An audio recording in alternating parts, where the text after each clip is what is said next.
Bienvenue encore sur notre chaîne, une autre dimension avec Christ. Alléluia. Soyez bénis, soyez vraiment bénis, comme je le dis. Là, je suis en train d'arranger quelque chose ici. Que Dieu veille sur vous, que Dieu fasse briller sa face sur vous, qu'il veille sur vous. Que le Seigneur, le Dieu de gloire, étende sa main sur vous. Alléluia. Bienvenue à tous. Que le nom du Seigneur soit béni. Nous voulons prendre le temps de dire à Dieu que nous sommes là pour lui. Alléluia. Seigneur, nous voulons te bénir. Nous voulons encore glorifier ton nom, magnifier ton nom, parce que tu es bon, tu es Seigneur, tu es Dieu. Il n'y a aucun autre Dieu comme toi, Seigneur. Tu règnes éternellement, ô Dieu. Tu es le Dieu de l'invisible et le Dieu du visible. Il n'y a aucun autre qui puisse se comparer à toi, Seigneur, car tu es le créateur du ciel et de la terre, et de tout ce que la terre renferme. Tu es celui-là qui a créé l'homme, qui a fait l'homme. Oh, à ton image et à ta ressemblance. Quelle sagesse et quel amour et quelle bonté, Seigneur. Ce soir encore, avec mes frères, mes sœurs, nous voulons t'adorer, nous voulons t'élever, Seigneur. Nous voulons proclamer ta seigneurie sur la terre, ta seigneurie dans nos maisons, ta seigneurie dans nos vies, ta seigneurie dans nos lieux de travail, ta seigneurie dans nos écoles, Seigneur, ta seigneurie dans nos communautés. Nous voulons proclamer Jésus-Christ, Seigneur, dans tous ces lieux. Nous déclarons que Christ est Seigneur. Il n'est pas seulement Seigneur, mais Seigneur des Seigneurs, le vivant, le ressuscité, celui qui était mort, qui est et qui revient. Père, nous te rendons grâce. Tu es bon, Seigneur. Tu es bon, tu es bon, tu es bon, Seigneur. Et nous voulons tous nous retrouver sous, oh Dieu, ton ombre, Seigneur, sous ton ombre. Car tu dis, c'est lui qui demeure à l'abri du Très-Haut et qui repose sous son ombre. Nous voulons être sous ton ombre, Seigneur. Sous ton ombre, Seigneur. Glorifie-toi dans nos vies. Que ton ombre influence nos vies, Seigneur. Qui est comme toi, ô Dieu? Qui peut se mesurer à toi, Seigneur? Qui peut? Personne, ô Dieu. Parce que tu es Dieu. C'est tout. Tu es Dieu. Tu es Dieu. Il n'y en a pas un autre. Tu es Dieu. Tous les autres qu'on appelle Dieu sont des idoles. Alléluia. Tous les autres dieux ne sont que des idoles. Tu es le seul vrai Dieu. Il n'y en a point comme toi. Tous les autres dieux ne sont que des idoles. Tu es le seul vrai Dieu. Il n'y en a point comme toi. Tous les autres dieux ne sont que des idoles. Tu es le seul vrai Dieu. Il n'y en a point comme toi. Tous les autres dieux ne sont que des idoles. Seigneur, tu es le seul vrai Dieu. Il n'y en a point comme toi. C'est notre déclaration. Tous les autres dieux ne sont que des idoles. Tu es le seul vrai Dieu. Il n'y en a point comme toi. Jéhovah, tu es élevé. Jéhovah, tu es le Dieu très haut. Jéhovah, tu es élevé. Jéhovah, tu es le Dieu très haut. Jéhovah, tu es élevé. Jéhovah, tu es le Dieu très haut. Jéhovah, Jéhovah, Jéhovah, Jéhovah, Jéhovah, tu es élevé. Jéhovah, tu es le Dieu très haut. Vous savez, Satan là, ce qu'il voulait, il dit que lui aussi, il veut être comme le très haut. L'aspect de Dieu que Satan a envié, c'est cet aspect du Dieu El Elyon, le Dieu très haut. Tout ce qu'il fait pour être adoré comme Dieu, pour être élevé comme Dieu, mais il y a un seul, sans même que tu l'adores, il est le Dieu très haut. Il est élevé au-dessus des cieux. Il est élevé au-dessus de l'univers. Il est élevé. Quand tu penses que tu l'as trouvé, tu te rends compte qu'il t'a seulement montré quelque chose. Il est élevé. Il est le Dieu très haut. Tous les autres dieux ne sont que des idoles. Seigneur, je proclame que tous les autres dieux en Côte d'Ivoire ne sont que des idoles. Tout ce qui n'est pas conforme à Jésus-Christ ne sont que des idoles. Toute imitation ne sont que des idoles. Toute philosophie, ce sont des idoles que les hommes élèvent. Tu n'as pas d'égal, Seigneur. Tu n'as pas d'égal. Et nous voulons le proclamer ce soir. Une autre dimension avec Christ proclame que tu es Dieu. Tu es élevé. Tu es le Dieu très haut. Aucun autre ne peut se comparer à toi. Alléluia. Peuvent essayer, mais jamais égaler notre Dieu. Tu es Dieu. Tu es Seigneur. Tu es souverain. Ah! Jésus, tu es souverain. Jésus, tu es souverain. Aucun autre. Je voudrais que quelqu'un ait cette assurance. Toi qui m'écoutes, toi qui m'entends, sache que notre Dieu est souverain. Alléluia. Yada, notre Dieu est souverain. Denise, notre Dieu est souverain. Arnaud, notre Dieu est souverain. Stéphane, notre Dieu est souverain. Il n'y a aucun autre comme lui. Il est souverain. Nicole Diaz, notre Dieu est souverain. Je ne sais pas dans quoi vous êtes.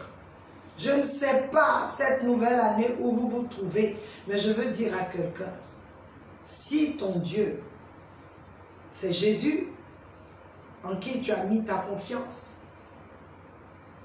notre Dieu est souverain. Et il est le Dieu élevé, au-dessus de tout. Celui qui est assis sur le trône, qui n'est ébranlé par rien. Et celui qui est à sa droite, que l'honneur et la gloire soient à notre Dieu. Alléluia. Soyez bénis, et je déclare que la souveraineté de Dieu se manifeste dans vos vies. La souveraineté de Dieu prend place tout ce qui vous embêtait, ou je dirais même tout ce qui bougeait, tout ce qui faisait, je ne sais pas qu'est-ce qui se passait, mais tout ce que je ressens, c'est de te dire que Dieu est élevé. Le Dieu que nous servons, il est le Très-Haut et il est souverain. Aucun autre, Mato Soto Broshi, Rekata Sete Remohonta, Ribronto Cosita Kelebonto, Ribresa Ata, Koso, Kokosita Manto, Risha Cobronde Lebosa, Kikata Kosoko Tokosita, Ribo Soto, tu es souverain, Seigneur. Que la souveraineté de notre Dieu pénètre vos familles, soit établi dans vos cœurs. Il est le Très-Haut, ce que l'ennemi ne peut jamais atteindre comme niveau. En lui seul, tu peux aller haut et très haut. Toute autre promotion qui n'a pas été donnée par le Seigneur, je veux te dire que tu resteras là. Parce qu'en lui, il dit que c'est lui qui donne la promotion. C'est lui qui élève. C'est lui qui abaisse. Toute autre promotion, sans l'intervention du Dieu très haut, tu verras la fin de cette chose-là. Mais toute promotion avec le Dieu très haut est éternelle, pas temporaire. Et tu vas très haut. Alléluia. Béni sois-tu, Seigneur, pour ce temps. Glorifie ton Saint-Nom. Nous voulons inviter encore tous nos amis, inviter tous ceux-là, tous les amis d'une autre dimension avec Christ. Je vous invite à vous connecter. Et vous qui êtes connectés, je vous invite à inviter les autres afin que nous puissions, alléluia, nous puissions nous mettre ensemble et entendre la parole du Seigneur. La parole, nous sommes encore sur l'adoration. Alléluia. L'adoration, c'est notre thème, l'adoration de notre Seigneur. L'adoration. Et aujourd'hui, notre thème, c'est le rôle du Saint-Esprit dans l'adoration. Alléluia. Moi-même, j'ai été béni en étudiant cela. Et je prie que tu sois béni, que tu reçoives. Alléluia. Alléluia. Et je vais commencer par lire nos écritures. Nous avons ici aujourd'hui 3, 4 écritures. Et au fil de l'enseignement, nous allons voir. Il dit ici dans Jean 4, 24, Dieu est esprit. Et ceux qui l'adorent doivent l'adorer en esprit et en vérité. Verset 23, mais l'heure vient et l'heure est maintenant que les vrais adorateurs adorent le Père en esprit et en vérité, car le Père cherche de telles personnes qui l'adorent. Alléluia. C'était Jean 4, verset 24, et ensuite j'ai lu le verset 23. Nous allons lire Jean 15, qui dit, mais lorsque le Consolateur sera venu, que je vous enverrai de la part du Seigneur, c'est clair, c'est lui qui envoie, ce n'est personne d'autre. Si tu as un esprit qui ne t'a pas été envoyé par Jésus, il faut encore checker. C'est-à-dire l'esprit de vérité qui procède du Père, il témoignera de moi. Alléluia. Jean 16, 13. Cependant, quand lui, l'esprit de vérité sera venu, il vous guidera en toute vérité, car il ne parlera pas de lui-même, mais il dira tout ce qu'il aura entendu et il vous montrera les choses à venir. 2 Corinthiens 3, 17 à 18. Or, le Seigneur est cet esprit, et où l'esprit du Seigneur est, il y a la liberté. Alléluia. Ainsi, nous tous qui contemplons, alléluia, qui contemplons le visage découvert comme dans un miroir, la gloire du Seigneur, nous sommes transformés en la même image, de gloire en gloire, à savoir, comme par l'Esprit du Seigneur. Alléluia. Alléluia. Aujourd'hui, nous parlons du rôle du Saint-Esprit dans l'adoration qui est due à notre Dieu et Seigneur. Et les passages ici que nous avons lus parlent de la nécessité de l'implication du Saint-Esprit. Alléluia. Il est notre oxygène spirituel, le Saint-Esprit. Sans lui, nous serons dans le mensonge. Sans son implication dans notre vie quotidienne, qui, je souligne, doit être une vie d'adorateur, nous serons dans l'erreur. Alléluia. Jean 4, 24 nous dit que Dieu est esprit. Donc, impossible d'interagir, de communier avec lui dans la chair et dans. Et de deux, ce n'est pas dans n'importe quel esprit. Alléluia. C'est un esprit, mais pas n'importe lequel. Toi-même, tu dois être un esprit, c'est ton esprit qui doit faire cette adoration, mais encore, ton esprit ne peut pas le faire seul. Il doit être dans l'esprit de Dieu pour pouvoir adorer Dieu comme il se doit. Alléluia. Impossible. Ce n'est pas une histoire de la chair. Si, en tout cas, c'est le vrai Dieu que tu veux adorer, alors tu as besoin de l'aide de son esprit. Tu as besoin de sa guidance. Tu as besoin de savoir comment l'adorer afin que ton adoration soit acceptée et que cette adoration lui soit agréable. Car il est saint, il est Dieu, il est grand et redoutable. À cause de sa sainteté, il est impossible de l'adorer n'importe comment.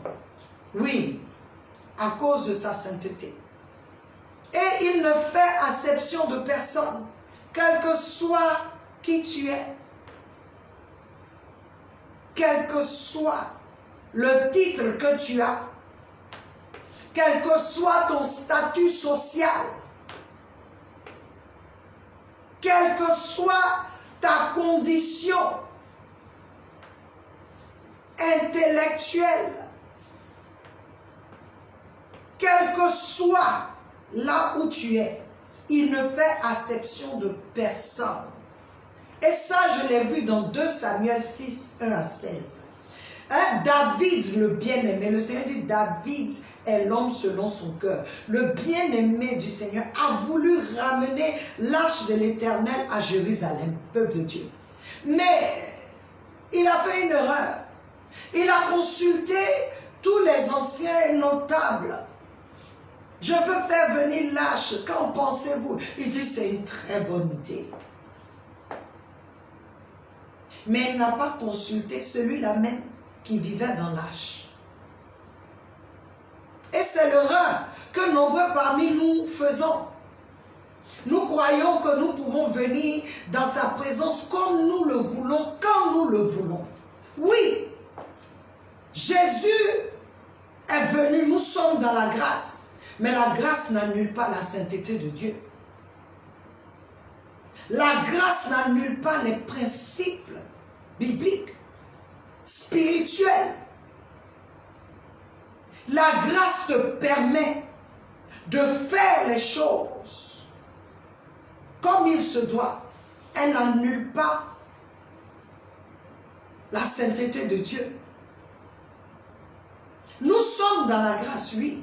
Mais je veux que ça rentre. Elle n'annule pas la sainteté de Dieu. Elle n'annule pas les principes spirituels. Elle n'annule pas ça. Il nous faut éviter la familiarité avec Dieu. Toujours le révérer. David aimait Dieu. Il s'est dit, je le connais, je vais faire revenir l'arche. L'arche doit être la présence de Dieu. L'arche représente la présence de Dieu, doit être à Jérusalem. Nous voulons être ensemble. Nous voulons être là pour. Nous voulons que ce soit là avec nous. C'est une bonne chose. Mais David n'a pas demandé. Vous voyez, pour tout, David demandait à Dieu. Mais pour Dieu, là, il s'est dit, mais je veux faire pour lui. C'est une bonne chose. Il faut éviter la familiarité avec Dieu. Oui, nous sommes ses enfants, mais évitons d'être familiers avec lui. Parce qu'il est Dieu. Il est saint. Nous devons le révérer, avoir cette crainte sainte à son endroit. David était sincère et poussé, je suis sûr, par ses bonnes intentions. Mais je me rends encore compte d'une autre vérité. Nos bonnes intentions ne suffisent pas. Il faut qu'elles soient inspirées par le Saint-Esprit et dirigées par le Saint-Esprit. Il a fallu que David, après avoir expérimenté le mécontentement de Dieu, qui s'est manifesté par la mort de quelqu'un d'autre, qu'il prenne le temps de sonder maintenant la parole de Dieu et connaître la pensée de Dieu et comment approcher sa présence et la porter.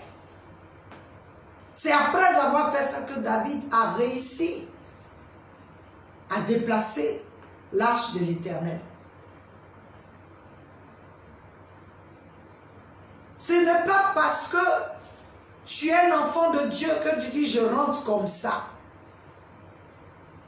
Non. Il y a une attitude. Il y a le comment. Il y a ce que Dieu veut que tu fasses. Comment il veut que tu viennes. La grâce n'annule pas ces choses-là. Alléluia.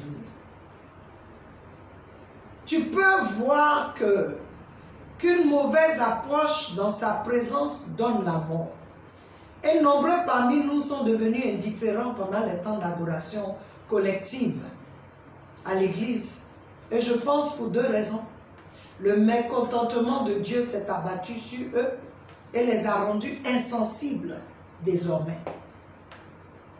Parce que tu n'as pas cette vie-là, tu n'es pas comme il se doit. Quand tu viens, Dieu a fait de sorte que même quand quelqu'un à côté de toi est dans la présence de Dieu, toi tu ne ressens rien. Il y a un mécontentement quelque part. Tu ne meurs pas parce que tu as accepté Jésus. Mais comme je te dis, la grâce n'annule pas ça. Ce qui fait que aujourd'hui, je voudrais que cette parole rentre dans ton cœur. Toi qui es à l'église comme un spectateur. Que tu puisses repartir vers le Seigneur par la grâce, dans la grâce. Pour qu'il te renouvelle. Alléluia. Et en deuxième position, je dis, celui qui ne périt, c'est parce qu'il n'est pas sauvé. Il n'est pas sauvé.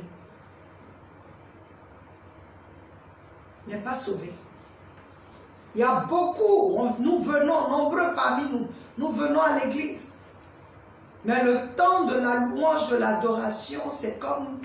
Donc certains parmi vous-même, vous ne voulez pas venir pendant ce temps d'adoration, de louange et d'adoration. Vous ne venez pas à l'église parce que vous vous dites, bon, ça prend 30 minutes, 40 minutes, donc je peux venir après l'adoration. Bon, tu fais quoi là? Si tu n'es pas dans cette adoration collective, qu'est-ce que tu fais?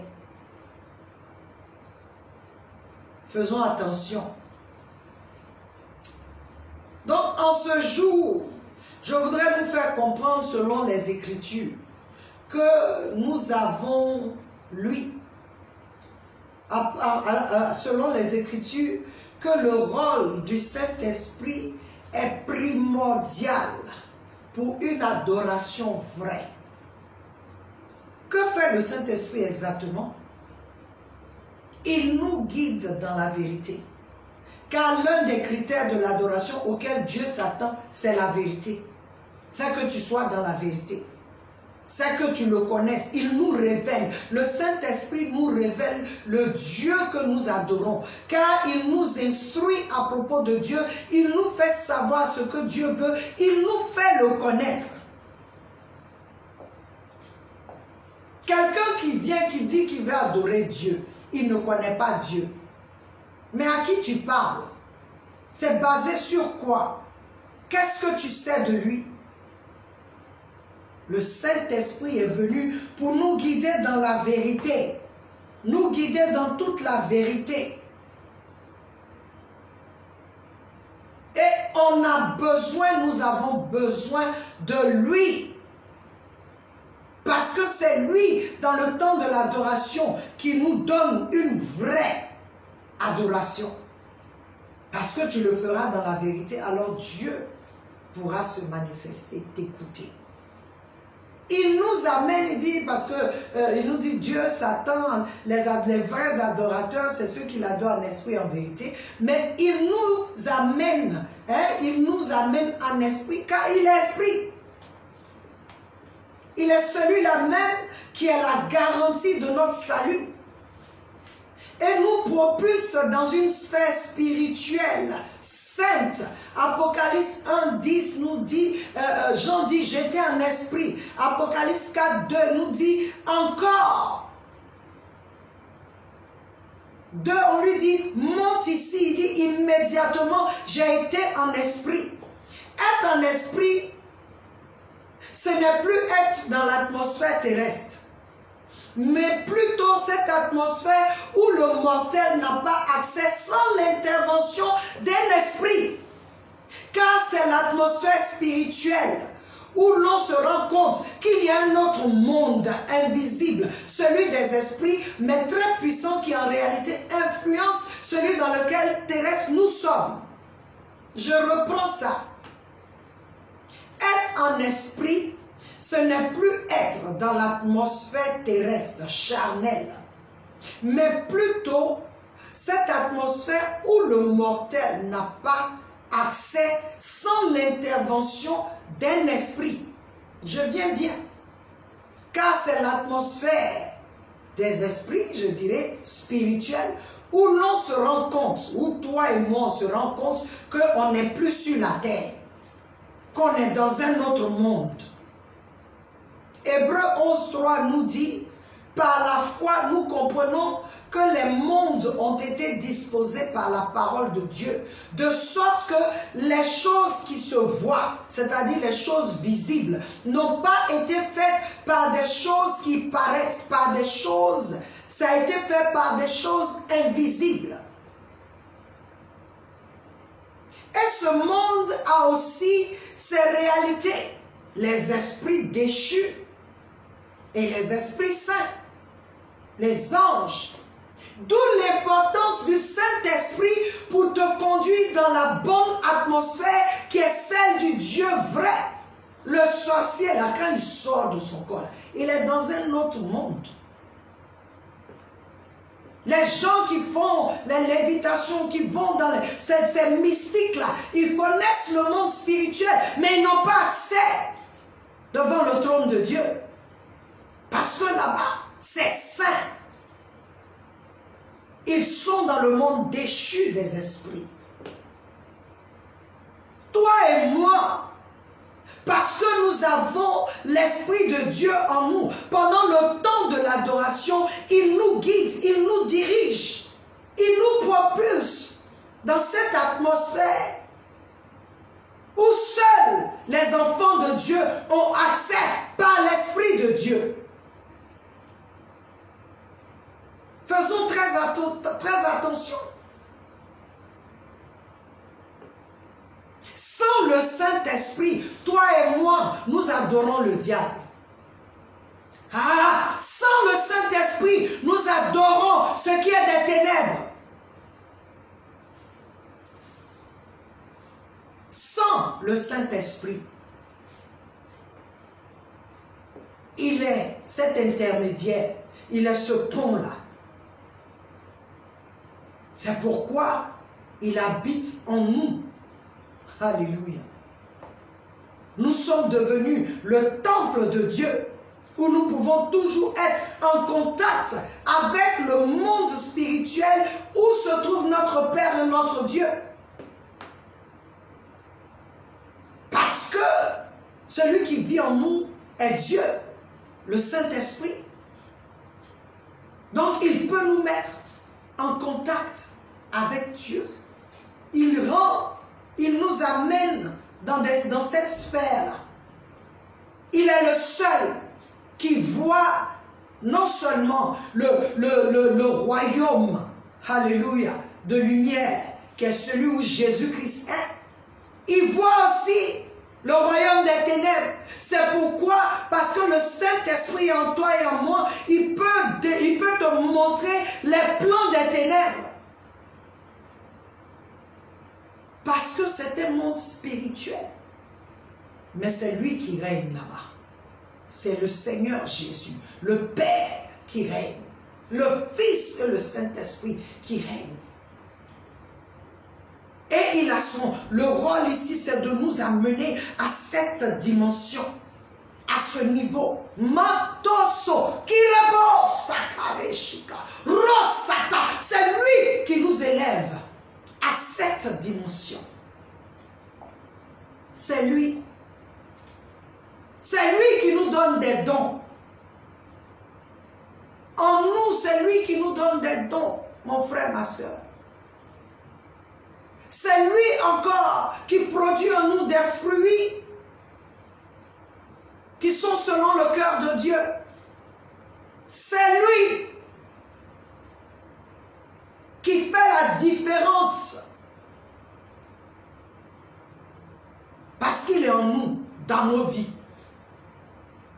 Il nous montre les choses à venir. C'est-à-dire qu'il ouvre nos yeux. Ce que tes yeux physiques ne peuvent pas voir, le Saint-Esprit te donne de voir dans les choses spirituelles. C'est lui qui fait ça. Ésaïe 6:1, Ésaïe dit, quand le roi Ouzias est décédé, est mort, lui, il a vu. Il a eu une expérience. Tu penses qu'il a sauté comme ça pour aller? Non, il était dans un moment. Et le Saint-Esprit l'a mené à voir, à participer aux choses. Si tu es un vrai adorateur, il va arriver un moment où tu vas entendre les sons célestes. Il va arriver un moment où tu vas voir les choses célestes dans ton adoration. Est-ce que lorsque nous adorons, nous sommes toujours ici, là, sur la terre? Ou bien l'atmosphère change? Le Seigneur nous appelle à une adoration authentique, vraie. Et sans le Saint-Esprit, cela est impossible. Sans le Saint-Esprit, tu ne peux pas donner une vraie adoration à Dieu. Le Saint-Esprit en nous nous qualifie pour entrer dans le domaine spirituel et dans la présence de Dieu. Oui, ce n'est pas un autre esprit. C'est pourquoi, quand il y a la vraie adoration, tu vas voir des délivrances qui se manifestent parce qu'aucun autre esprit ne peut tenir dans la présence de Dieu. Ah, aucun autre esprit ne peut tenir dans cette présence magnifique.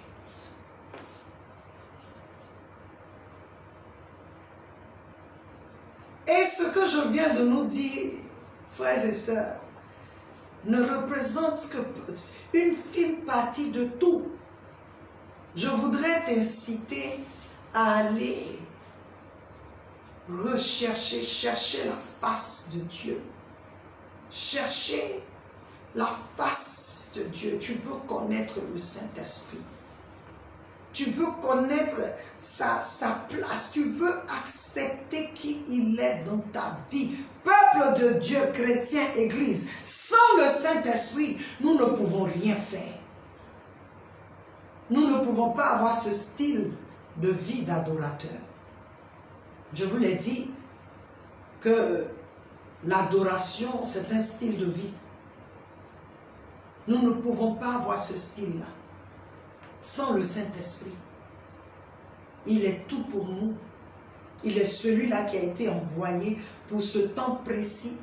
Il est celui-là qui a été envoyé pour nous propulser dans cette nouvelle dimension. Il est celui-là qui est là avec nous, les enfants de Dieu. L'église, l'épouse, la fiancée. Il est là pour nous amener à cette dimension. C'est en cela que quand tu te retrouves dans ça, que quand tu élèves la voix, même si tu ne chantes pas, que tu parles, ce qui sort de toi est vrai, parce que tu as une expérience. Tu le connais. Selon la mesure qu'il t'a donnée. Église, nous devons faire mieux. Le Seigneur nous amène. Cette année, décide de te laisser guider, diriger par le Saint-Esprit. Cette année, tu ne peux pas être amoureux de lui si tu ne le connais pas, si tu ne passes pas de temps avec lui. Quand tu médites ta parole, quand tu médites la parole de Dieu, tu es en train d'adorer mon frère. Parce que tu es en train de dire que c'est lui seul. David devait aller consulter la parole pour savoir comment déplacer la présence de Dieu. Aujourd'hui, on n'a pas cette arche-là, mais tu es l'arche de Dieu. Je suis l'arche de Dieu.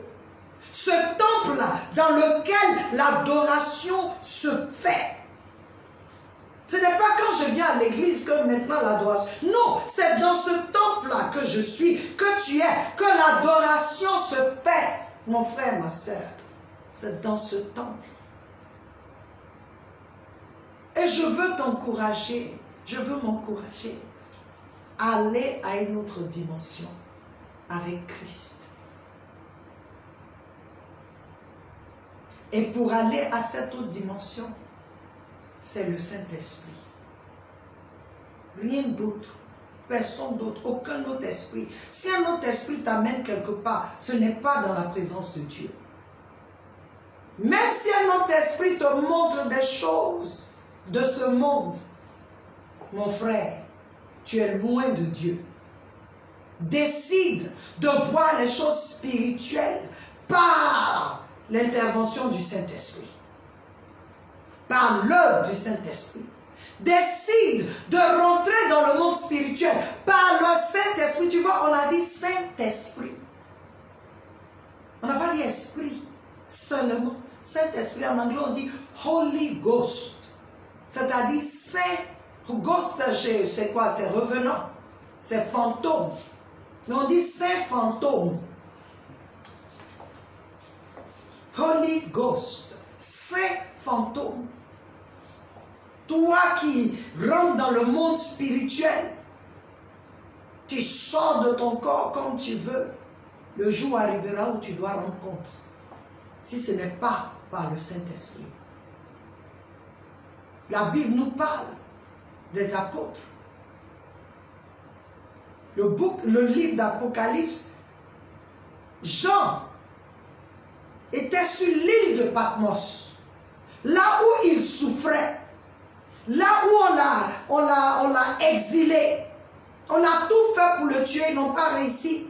Mais il dit, le jour ce jour-là, il dit, c'était le jour du Seigneur. C'est-à-dire, Jean, c'était le jour du sabbat pour lui. Jean adorait, Jean était en train de louer son Dieu. Jean était en train de parler à son Dieu ce jour-là. Il communiait avec son Dieu et paf, l'atmosphère a changé.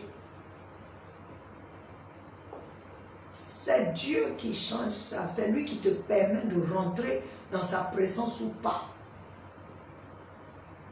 Mais Jean, il dit en ce jour, toi qui, quand tu as des problèmes, c'est là où tu t'éloignes de Dieu. Mais comment il va te parler? C'est le moment, quand ça ne va pas, dans les difficultés, c'est là même que tu te couches devant lui. Je n'ai personne d'autre. Tu es tout pour moi, car tu es Dieu. Tu peux tout faire. Je t'ai vu à l'œuvre, je t'ai expérimenté. Alors je viens vers toi. Mais tu vas frapper à toutes les portes au lieu de frapper à la bonne porte. Et après tu t'étonnes des choses qui arrivent. Je veux t'encourager. Donnons à Dieu l'adoration qui lui est due. Arrêtons de venir faire n'importe quoi. Arrêtons de penser que c'est le dimanche seulement, les jours où on doit se rencontrer à l'église, que je viens adorer. Commence à la maison. Parce que tu es là où l'adoration se passe en premier. Personne ne peut adorer à ta place. Parce que c'est un acte individuel. Personne ne peut faire pour toi. On peut tous danser à l'église, chanter. Mais lui, il sait qu'il adore vraiment, vraiment. Je ne veux pas venir et puis Dieu n'agrée pas mon adoration. C'est impossible. Mais depuis lundi, il n'est pas content de toi. Dimanche, tu viens comme s'il n'y a rien. Quand même, une vie d'adorateur, nous allons en parler dans les prochains jours. Une vie d'adorateur est une vie de sacrifice. Est une vie où tu ne fais pas ce que tu veux, mais ce que lui veut. Ton adoration commence dans ta relation avec lui, ta marche avec lui. Alléluia. Alors, mon temps est fini. Et je veux te remercier pour ton temps aussi. Je prie que cette parole réveille en toi le Fils de Dieu que tu es, l'adorateur que tu dois être, et que tu cherches le Seigneur de toutes tes forces. Tu cherches, tu acceptes l'œuvre du Saint-Esprit, tu te soumettes à lui, afin de donner à Dieu cette adoration qui lui est due. Il y a des gens qui n'ont même pas besoin de parler, de chanter, quand ils prennent le micro seulement, qu'ils disent « Seigneur, il y a une onction ». Les vrais adorateurs, il y a quelque chose qui se passe. Je prie que toi et moi, nous arrivions à ce lieu. Parce que nous sommes adorateurs vrais. Dieu nous agrée. Que le Seigneur vous bénisse. Je vous encourage à écouter et à réécouter. Le Saint-Esprit est notre oxygène. C'est lui qui nous fait vivre ces choses spirituelles. C'est lui qui nous permet d'expérimenter ces choses spirituelles, de monter, d'aller en esprit. C'est lui qui nous fait faire ça. Alors cette année, décide de le connaître. Décide, comme moi je le cherche, je lui dis, j'ai besoin de toi. Parce que je ne peux pas plaire à Dieu sans toi. Toi qui le connais. La Bible nous dit dans Romains 8, à partir du verset 26 jusqu'au 28, que nous avons besoin de lui. Même pour prier, nous avons besoin de lui. Parce qu'il nous aide. Il a appelé le Paraclet. Il a appelé le Consolateur. Celui qui est venu pour nous aider, pour nous guider dans la vérité, pour nous amener à être conformes à l'image de Christ, le Fils de Dieu. C'est lui. Et Dieu veut cette année que toi et moi, nous soyons des amoureux. Tu ne peux pas être amoureux de lui sans que le Saint-Esprit t'aide. Mon frère, ma soeur, je t'encourage à quitter la superficialité et aller en profondeur. En profondeur. Si vraiment tu veux être avec Dieu comme il se doit, alors va en profondeur avec lui. Et cela ne peut être fait que par l'aide du Saint-Esprit. Dieu, nous connaissons, nous a envoyé Dieu l'Esprit en aide. Les apôtres avaient connu ça et avaient accepté. Donc, ils faisaient des choses extraordinaires. Mais aujourd'hui, on n'entend rien. Et même quand on entend, on a un peu peur. Mais si toi et moi, on a peur, est-ce que ce que le pasteur a fait, c'est vrai ou c'est faux? Mais c'est parce que toi et moi, on n'est pas dans cette sphère-là pour qu'on ait le témoignage du Saint-Esprit. Pour dire, oui, c'est moi qui fais. Laisse les choses charnelles. Laisse ce qui est temporaire. Et cherche à faire cet adorateur vrai que Dieu le cherche dans le nom de Jésus. Que le Seigneur vous bénisse. Que le Seigneur entre dans le cœur, que vous êtes dans les lieux profonds, les lieux secrets de vous, de moi, et qu'il nous éclaire. Que le Seigneur vous garde, qu'il veille sur vous, que le Saint-Esprit soit reconnu pour ce qu'il est, afin que nous puissions donner à Dieu l'adoration qui lui est due, au nom de Jésus.